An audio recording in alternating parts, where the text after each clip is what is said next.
Monsieur le Président, Madame et Monsieur les ministres, Madame la Présidente de la Commission, Monsieur le rapporteur général, chers et chers collègues, le budget de la sécurité sociale dit le niveau des droits sociaux. Il dit ce que nous décidons de prélever sur les richesses produites pour assurer ces droits. Il dit ce que nous décidons de mutualiser pour permettre à chacune, à chacun d'affronter les aléas de l'existence. Il dit la force de nos solidarités. Il dit combien nous soustrayons aux appétits du marché pour préserver l'humain. Et cette année, comme l'année dernière et comme l'année d'avant, le gouvernement est venu avec un tournevis pour donner un tour supplémentaire. Le budget est marqué par la volonté de renoncer à un certain nombre de recettes.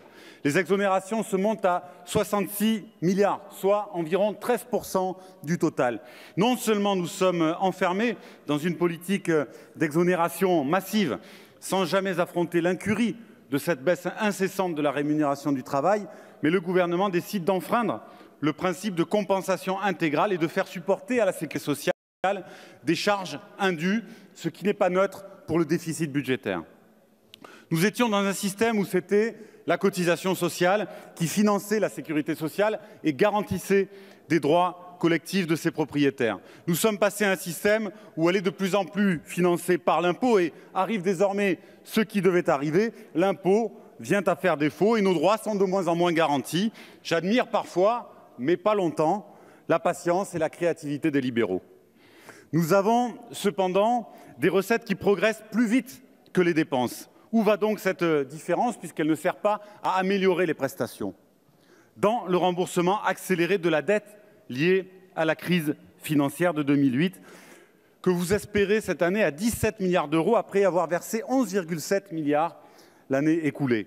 La sécurité sociale est donc potentiellement excédentaire, mais une sécurité sociale en déficit permet de justifier son rabougrissement et les assurés sociaux payent en affaiblissement de droits les largesses octroyées aux possédants. Cette politique de la brochette, qui voit chaque année ajouter de nouvelles exonérations, provoque des dégâts monumentaux dans la société. Depuis 3 ans, la protection sociale prend cher. Et déjà se prépare une réforme des retraites destinée à porter atteinte aux garanties de droits que le président inquiet essaye d'imposer par un discours d'intimidation. De son côté, l'hôpital n'en finit plus de s'abîmer dans une crise dont vous ne prenez pas la mesure. Les calculs sont vite faits.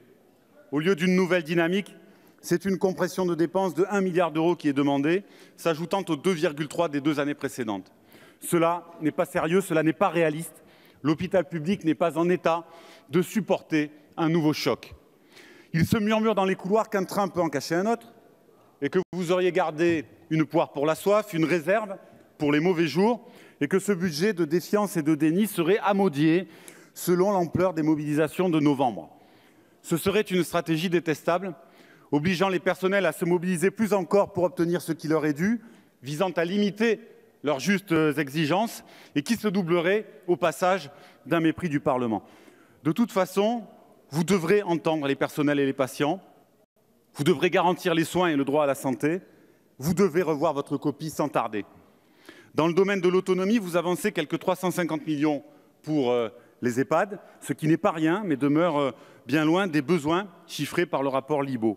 Enfin, car la critique ne vaut que si elle sait aussi voir le positif, comme pour demander pardon, votre projet contient quelques bonnes mesures. Je veux saluer l'entrée dans le droit d'une proposition de loi que j'ai portée ici même avec les députés communistes et le groupe de la gauche démocrate et républicaine, l'indemnisation du congé de proche aidant. Il s'agit d'une première avancée sociale pour les millions de personnes aidantes. Cela fait suite aux mobilisations des associations qui s'efforcent de faire avancer la cause des aidés et des aidants. Mais vous reconnaîtrez avec moi que de notre point de vue, il y a peu dans la balance.